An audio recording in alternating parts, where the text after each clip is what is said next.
Yémen, suspension de l'offensive contre les rebelles Houthis à Hodeïda. Les forces yéménites au sud de l'aéroport de Hodeïda au Yémen, le 15 juin 2018.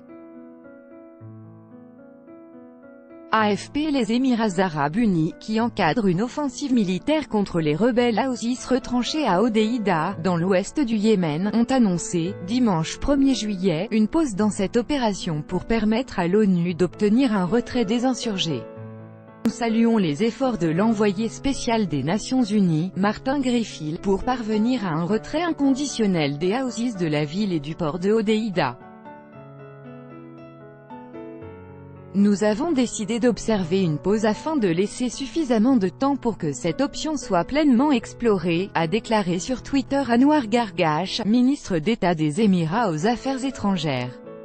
Nous espérons qu'il réussira à ajouter le responsable des Émirats, pilier de la coalition anti-rebelle menée par l'Arabie Saoudite au Yémen. Minimiser les pertes civiles. Il a affirmé que l'opération à Hodeïda, qui s'était intensifiée le 13 juin, avait été calibrée pour minimiser les pertes civiles et maximiser la pression sur les Houthis. L'annonce des Émirats intervient après une rencontre de M. Griffiths avec le président yéménite Abdrabbo Mansour Hadi, dont les partisans sont engagés dans l'opération de Hodeïda. Le gouvernement yéménite a insisté après cette rencontre sur un retrait total et inconditionnel des Houthis de l'ensemble de la province de Hodeïda.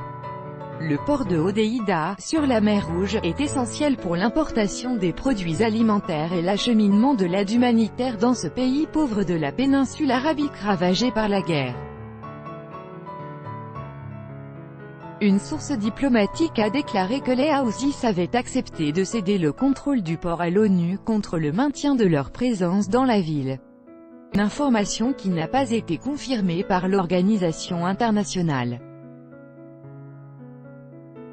La pire crise humanitaire au monde. Les Houthis ont pris en 2014 la ville de Hodeïda et son port à la faveur d'une offensive d'envergure qui leur avait aussi permis de s'emparer de pans du territoire et de chasser début 2015 de la capitale Sanaa le gouvernement de M. Hadi qui siège actuellement à Aden, Sud. Depuis l'intervention en mars 2015 de la coalition sous commandement saoudien au Yémen, le conflit a fait près de 10 000 morts et provoqué la pire crise humanitaire au monde, avec des millions de personnes au bord de la famine, selon l'ONU. Avec AFP.